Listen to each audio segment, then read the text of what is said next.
रोहिणी अपनी सास सीमा के साथ रहती है, लेकिन रोहिणी अपनी सास के साथ बहुत बुरी तरीके से पेश आती है। ओ मम्मी जी, ज्यादा नाटक मत करो, समझी ना आप? जल्दी से सारा खाना बना दो। और हाँ, आज खाने में मुझे छोले भटूरे चाहिए। वो खाने का मेरा बहुत मन कर रहा है, तो वो बना देना, वरना आप तो जानती हो, आपका बेटा मेरा पालतू कुत्ता है। उसके मन में आपके लिए जहर घोलने में मुझे जरा भी वक्त नहीं लगेगा। ठीक है बहू, मैं कर दूंगी सारे काम। Very good. बेचारी बूढ़ी सीमा अपनी इस नए जमाने की शातिर बहू से चुपचाप अत्याचार सहती रहती है और किसी से कुछ नहीं कहती। रात में जब हितेन घर पर आता है तभी, वाव, ये आलू टिक्की और दाल फ्राई तो एकदम कमाल के बने हैं। मजा ही आ गया आज तो। रोहिणी, तुम भी धीरे धीरे माँ की तरह खाना बनाने लगी हो। हाँ Hiten, thank you so much. और लो ना। अरे वाह, ये क्या, तुमने पूरे घर की सफाई की है क्या? आज तो पूरा घर एकदम चमकने लगा है। तुम कब से इतनी अच्छी सफाई करने लगी? ओ कम ऑन हितेन, पहले की बात अलग थी। पहले मैं यहाँ ससुराल में नहीं थी, तब मुझे कुछ भी नहीं आता था, लेकिन अब मुझे धीरे धीरे सारा काम आने लगा है। हाँ रोहिणी, वो तो दिख ही रहा है। हितेन खाना खाकर अपने कमरे में चला जाता है। तभी रोहिणी सीमा से कहती है, मम्मी जी, खबरदार आपने हितेन को मेरे बारे में कुछ बताया तो उसके कानों पर यह भनक भी नहीं पड़नी चाहिए कि सारा काम मैं आपसे करवाती हूँ।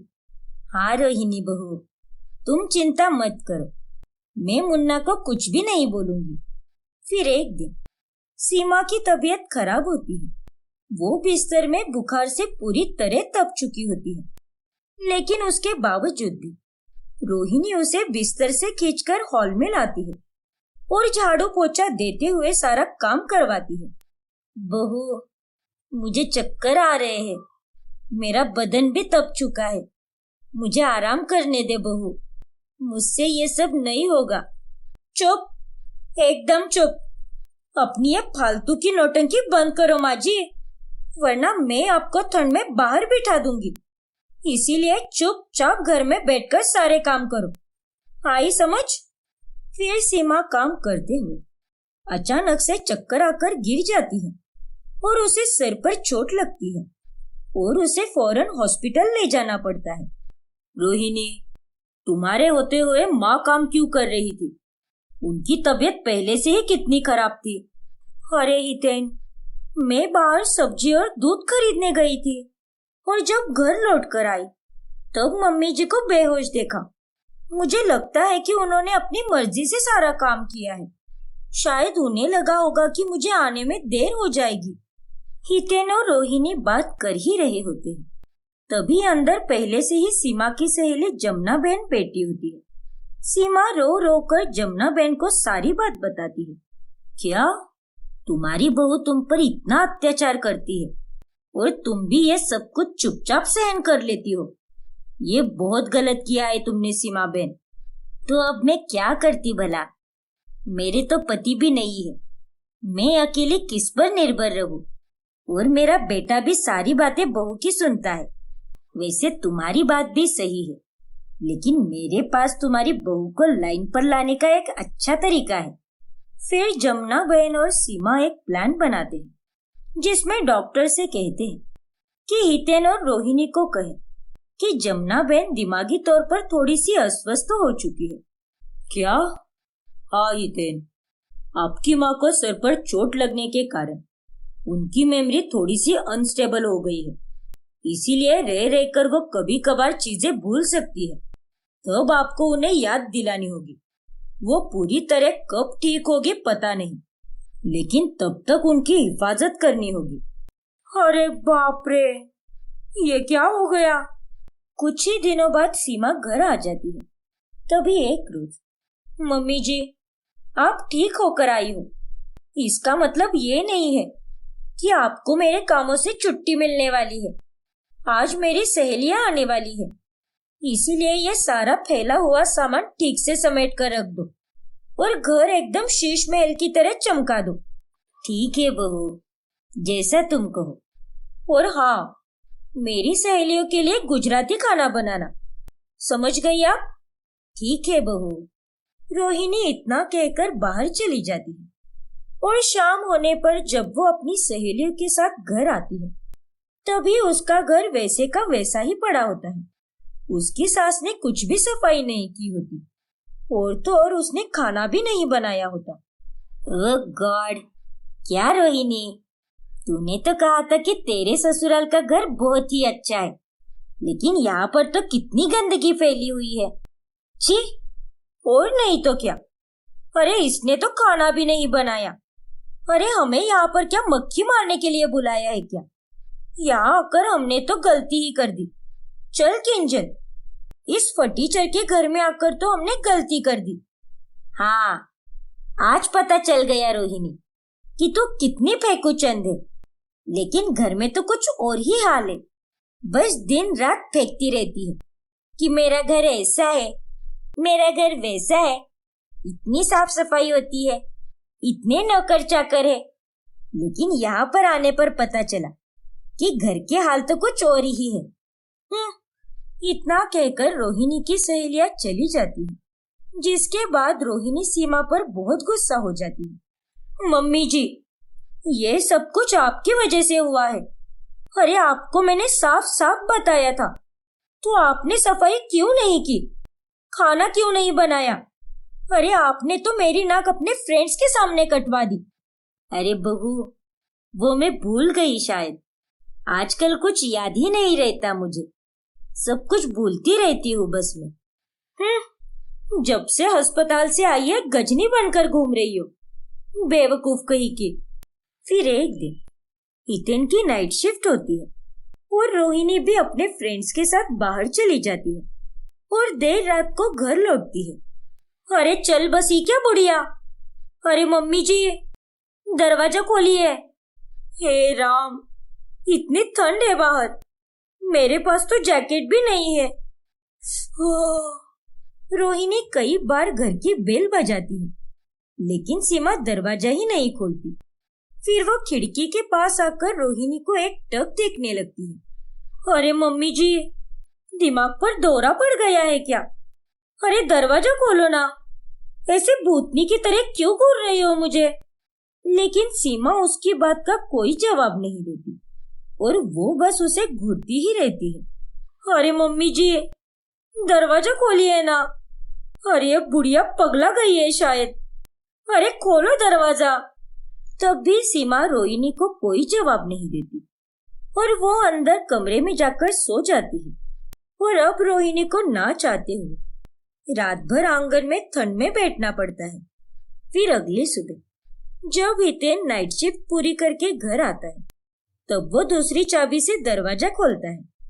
मम्मी जी, आपने रात को मुझे देखकर दरवाजा क्यों नहीं खोला? मैं कितना चिल्ला रही थी।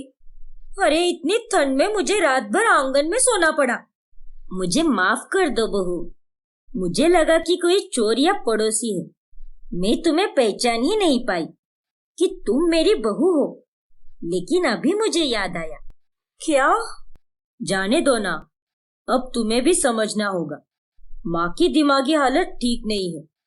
डॉक्टर ने तो पहले ही कहा था ना हमें कि ये रह रहकर चीजें भूलती जाएगी। रोहिणी के अंदर अब बहुत सारा गुस्सा भरा होता है, लेकिन वो कुछ भी बोल नहीं पाती। फिर एक रोज, मम्मी जी जल्दी से मेरे लिए कॉफी बना कर लाओ और हाँ, मेरा वो येलो वाला ड्रेस भी प्रेस कर देना। मुझे कल एक बहुत बड़े इवेंट में जाना है, जिसका मैं पिछले 6 महीनों से इंतजार कर रही हूँ। ठीक है रोहिणी बहू, अभी बना कर लाती हूँ तुम्हारी कॉफी और साथ ही तुम्हारा ड्रेस भी प्रेस कर दूंगी मैं। फिर सीमा जानबूझकर रोहिणी की कॉफी में चीनी की जगह मिर्च पाउडर मिला देती है। तुमने मुझे बहुत परेशान किया है रोहिणी बहू, लेकिन अब देखना कि मैं तुम्हारी अकल कैसे ठिकाने पर लाती हूँ। फिर रोहिणी जब मिर्च वाली कॉफी पीती है तब उसका पेट और मुंह बुरी तरह खराब हो जाता है और अगले दिन वो बिस्तर में ही पड़ी रहती है। आज मुझे उस इम्पोर्टेंट इवेंट में जाना था, लेकिन अब मैं नहीं जा पाऊंगी। क्या मम्मी जी, आप भी आपके कारण ही हुआ है ये सब। अरे कॉफी में मिर्च पाउडर कौन डालता है? आप सच में सटिया गई हो। अब इसमें माँ की भी क्या गलती है? वो थोड़ी ना ये सब जानबूझकर कर रही है। अरे माँ तो इंसान को भी नहीं पहचान पा रही, तो चीजों से तुम क्या ही उम्मीद रखती हो? इसीलिए वो कॉफी में चीनी डालना भूल गई होगी। हाँ बहू, मुझे सच में पता नहीं चला, मुझे माफ कर दे बहू। फिर रोहिणी जब ठीक हो जाती है तब वो कान पकड़ लेती है। बस अब बहुत हुआ। अब मैं अपनी इस भुलक्कड़ सास से कोई काम नहीं करवाऊंगी। ये अपने भुलक्कड़पन के कारण सारे काम में गड़बड़ कर देती है। इससे अच्छा तो मैं अपने काम खुद ही करूं। फिर उस दिन के बाद से रोहिणी अपने घर के काम खुद ही करने लगती है और ये देखकर सीमा बड़ी खुश होती है। फिर वो ये सब जमुना बहन को बताती है। देखा सीमा बहन, हमारा प्लान कामयाब हुआ। आखिरकार तुम्हारी बहू लाइन पर आ ही गई। हाँ जमुना बहन, ये सब आपके कारण ही मुमकिन हो पाया है, वरना मैं तो अभी तक उसके अत्याचार ही सहती रहती। चलो, अंत भला तो सब भला, सब ठीक हो गया। सांप भी मर गया और लाठी भी नहीं टूटी। हाँ, और इस तरह अपने भुलक्कड़ सास के होने के कारण रोहिणी अंत में सुधर जाती है और सीमा अपने घर पर खुशी से रहने लगती है। रिद्धि जब शादी करके अपने ससुराल आती है तब वहां के मसालों से बना हुआ खाना रिद्धि को बिल्कुल भी अच्छा नहीं लगता। हाय हाय, कितना सड़ा हुआ स्वाद है इस दाल का, और ये सब्जी, इसे खाकर तो मुझे मौत ही आ जानी है। मेरे मायके में कितना अच्छा खाना बनता है और यहाँ पर कितना बकवास खाना है। फिर रिद्धि अपनी माँ शर्मिला को फोन लगाती है और मसालों के बारे में बताती है। रिद्धि बिटिया, तू चिंता मत कर। जब पगफेरी की रस्म के लिए तू यहाँ पर आएगी तब तू यहाँ के मसालों को भर भर के लेकर जाना। वहाँ के मसालों का स्वाद अलग है ना, इसीलिए तुझे ऐसा लग रहा होगा। और नहीं तो क्या माँ, इन मसालों का बना हुआ खाना खाकर मेरे मुंह का तो स्वाद ही बिगड़ चुका है। फिर रिद्धि जब पगफेरी की रस्म के लिए अपने मायके जाती है तब वो अपनी माँ के हाथों से बनाए हुए मसालों को डब्बों में भरकर अपने ससुराल लाती है। हो कई के पान बनारस वाला, खुल जाए बंद अकल का ताला। आज तो खाना खाकर बहुत ही मजा आने वाला है, क्योंकि ये मसाला मेरे मायके का है। फिर रिद्धि उन मसालों से खाना पकाती है, जिसे खाकर उसकी सास उर्मिला और पति भूषण बहुत खुश हो जाते हैं। अरे वाह बहू रानी, आज का खाना तो एकदम बढ़िया बना है, मजा ही आ गया। सच में रिद्धि, खाना तो बहुत ही बढ़िया बना है। ऐसा कौन सा जादुई मसाला डाला है आज के खाने में? मेरे मायके के जादुई मसाले। क्या? हाँ, मेरे मायके में मेरी माँ बहुत ही अच्छे मसाले पीसती है। वो पूरी जी जान लगा देती है और ओखल और सिलबट्टे पर मसाले पीसती है। अच्छा, क्या बात है। मेरी माँ तो इस उम्र में भी बहुत मेहनती है। वो दिन रात परिश्रम करती है। उनका तो कोई जवाब ही नहीं, और ना ही उनके इन शानदार मसालों का। अरे बस कर, कितनी तारीफ करेगी। और माँ जी, मैंने तो भर भर के मसाले लाए हैं। अभी आज तो मैंने सिर्फ आलू का सालन और बैंगन का भरता ही बनाया है। बाकी की सब्जियों में जब मेरे मायके के मसाले पड़ेंगे तब तो स्वाद में और भी 4 चांद लग जाएंगे। बस बहू बस, अब जाकर मेरे लिए ठंडी छाछ ला। हाँ हाँ, लाती हूँ। छाछ भी मसालेदार बनाई है। मेरी माँ तो छाछ में डालने के लिए भी बढ़िया मसाले बनाती है। वो मसाले तो और भी स्वादिष्ट है। एकदम करारा स्वाद आता है छाछ को। हे भगवान, 4 दिन हुए नहीं इसकी शादी को और ये अभी से अपने मायके की माला जप रही है। ये लीजिए माँ जी, ये मेरे मायके के मसालों से बनाया हुआ छाछ। बस कर बहू, कितनी तारीफ करेगी अपने मायके की। अरे अभी तू शादी करके अपने ससुराल में आ चुकी है, तुझे थोड़ी सी तो अक्ल होनी चाहिए ना। लेकिन माँ जी, मुझे इस शहर के मसाले बिल्कुल भी नहीं अच्छे लगे। उसमें वो बात है ही नहीं जो बात मेरे मायके के मसालों में है। लेकिन बहू, हमें यहाँ के खाने की आदत है, इसीलिए तू हमारे यहाँ के मसालों से ही खाना बनाएगी, समझी तू? लेकिन माँ जी, उर्मिला कुछ नहीं बोलती और वहां से चली जाती है। लेकिन रिद्धि अपनी हरकतों से बाज नहीं आती और वो फिर अपने मायके के मसालों से खाना बनाती है। रिद्धि बहू, तूने फिर से अपने मायके के मसालों से खाना बनाया ना, बाज नहीं आएगी तू। क्या करूं माँ जी, अब मुझे मेरे मायके के मसाले ही पसंद है, उनकी बात ही निराली है। समधन जी के मसाले तो वाकई में अच्छे हैं, लेकिन अगर तू अपने मायके के मसालों से ही खाना बनाएगी तो यहाँ के मसालों का क्या करेंगे? तुझे मैंने कल ही कहा था कि तू यहाँ के मसालों से खाना बनाएगी। अरे माँ जी, आप नहीं जानती कि मेरे मायके के मसाले क्या है। अरे इस शहर के लोग दुकानों से मसाले खरीदते हैं, पैकेट वाले मसालों में मिलावट होती है। मेरी माँ ने तो खुद अपने हाथों से ये मसाले पीसे हैं। दूर दूर से लोग उनके मसाले लेने आते हैं। बस बहू, बहुत गा लिया तूने अपने मायके का गुणगान। कभी कभार समझ में आता है, लेकिन रोज रोज तो अपनी चला नहीं सकती। ये मेरा घर है और मैं तेरी सास हूँ, तू मेरी सास नहीं है। इसीलिए जो मैं तुझे आदेश दूंगी उसका तुझे पालन करना ही होगा। उर्मिला को रिद्धि पर बहुत गुस्सा आता है। इस रिद्धि की तो ऐसी की तैसी अपने मायके के मसालों पे बहुत ही उड़ रही है। अभी इसके सारे मसाले गायब कर देती हूँ, इन मसालों को तो मैं लोगों में बांट देती हूँ। फिर उर्मिला सारे मसालों को पैकेट्स में पैक करती है और उन्हें लोगों में बांट देती है। और जब रिद्धि अपने मसालों को देखने जाती है तब उन्हें गायब देखकर वो हैरान रह जाती है। अरे ये क्या, मेरे माँ के मसाले कहाँ पर गए? यहीं पर तो रखे थे मैंने। क्या हुआ रिद्धि बहू, इतनी परेशान क्यों है तू?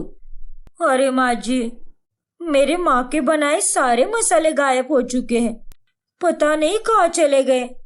अरे बहू, मसालों को पैर थोड़ी ना है जो कहीं चले जाएंगे। लगता है कोई चोर आया होगा और उसने ही चोरी किए होंगे। कैसी बेतुकी बातें कर रही हो माँ जी, भला मसालों को भी कोई चोरी कर सकता है क्या? अब तू ही कहती है कि उनकी सुगंध कितनी अच्छी है, कोई भी उसे सूंघकर दीवाना हो जाएगा। नहीं माँ जी, आप मानो या ना मानो, लेकिन मुझे तो दाल में कुछ काला लग रहा है। अरे नहीं बहू, दाल में ना तो कुछ काला है ना पीला है। तुझे पता है आजकल मसालों के दाम कितने महंगे हो गए हैं, इसीलिए उन चोरों ने मसालों की चोरी की होगी। जाने दो, वो चोर भी क्या याद रखेगा। उसे भी पता चलेगा कि उसने कितने टेस्टी मसाले चुराए हैं। इस चोरी के बाद रिद्धि अपने मायके से और भी मसाले मंगवाती है, जिसे देखकर उर्मिला का गुस्सा और भी ज्यादा बढ़ जाता है। फिर वो अपने बेटे के कान भरती है। भूषण बेटा, अपनी बीवी को समझा, कब तक, आखिर कब तक हम उसके मायके के मसालों से बना हुआ खाना खाएंगे? हाँ माँ, अब बिल्कुल सही कह रही हो। अरे मेरे समझाने पर वो मुझे ही दो शब्द सुनाने लगती है। अब तू ही देख अपनी बीवी को। ठीक है माँ, मैं उससे बात करूंगा। फिर भूषण रिद्धि के पास जाता है। देखो रिद्धि, मैं जानता हूं कि तुम्हारे मायके के मसाले बहुत ही स्वादिष्ट है, लेकिन मुझे बचपन से इसी शहर के मसाले खाने की आदत है। इसीलिए प्लीज अपने मायके के मसाले का खाना मत बनाया करो। अरे ऐसे कैसे ना बनाऊं? शादी सिर्फ मैंने नहीं की, तुमने भी की है। हर त्याग सिर्फ मैं ही क्यों करूं? तुम्हारे लिए तो मैं अपना मायका छोड़कर आ गई, और तुम इतना छोटा सा त्याग भी नहीं कर सकते क्या मेरे लिए? पर रिद्धि, देखो भूषण, अगर तुम्हें इतनी ही दिक्कत है तो अपनी माँ से कहो खाना बनाने के लिए। मैं अपने लिए सब्जी अलग से बनाया करूंगी, वो भी अपने मायके के मसालों से। फिर तुम खाते रहना यहाँ के मसाले की सब्जी। ठीक है रिद्धि, मुझे इस बात से कोई दिक्कत नहीं है, लेकिन ये बात तुम पहले माँ से पूछ लो। उतने में वहां पर उर्मिला आ जाती है। तुम दोनों की सारी बातें मैंने सुन ली और मैं ये त्याग बिल्कुल नहीं करूंगी। बहू, तुझे बदलना ही होगा। तुझे अपने मायके के मसाले छोड़कर यहाँ के मसालों से खाना बनाना होगा। हाँ हाँ, क्यों करेगी आपको ये त्याग? पहले दिन जब मैंने उन मसालों का खाना बनाया था तब तो बड़े तारीफों के पुल बांधे थे आपने, लेकिन बाद में आपका ईगो हर्ट हो गया और इसीलिए आपने अपने मसाले इस्तेमाल करने की जिद पकड़ ली। ये तो कैसी बातें कर रही है बहू? मैं तो बिल्कुल सच कह रही हूँ। आप मेरी माँ से जलती हो क्योंकि वो इस उम्र में भी कितनी मेहनत करती है और इतनी सक्सेसफुल है। चुप कर बहू। चुप क्यों हूँ मैं एकदम सच कह रही हूँ। देखो माँ जी, मैं अपने फैसले से टस से मस नहीं होऊंगी, समझिए आप? वरना एक काम कर सकते हैं, एक दिन मेरे मायके के मसालों से खाना बनेगा और एक दिन आपके मसालों से। चलेगा आपको? ठीक है, मुझे इस फैसले से कोई परेशानी नहीं। तभी वहां पर पड़ोस की दो औरतें आती हैं। अरे उर्मिला बहन, क्या मसाले दिए थे आपने? उन्हें खाकर तो मेरा रूठा हुआ पति भी मान गया। सच में बहुत लाजवाब मसाले थे। मुझे और 5 किलो चाहिए साल भर के लिए। मैं अपनी बेटी को भी भिजवाऊंगी और मुझे 10 किलो चाहिए। माँ जी, ये कौन से मसालों की बात कर रही है? बहू, वो दरअसल मैंने। फिर उर्मिला रिद्धि को सारा सच बता देती है, जिसे सुनने के बाद रिद्धि और भूषण चौंक जाते हैं। माँ जी, ये आपने बहुत गलत किया है, लेकिन आपकी इसी गलती के कारण मेरी माँ का ही अच्छा हुआ, क्योंकि उन्हें और कस्टमर्स मिल गए। फिर अंत में उर्मिला के कारण रिद्धि के मायके के मसाले और भी ज्यादा बिकने लगते हैं और उस दिन के बाद से वो एक दिन मायके के और एक दिन ससुराल के मसाले इस्तेमाल करती है।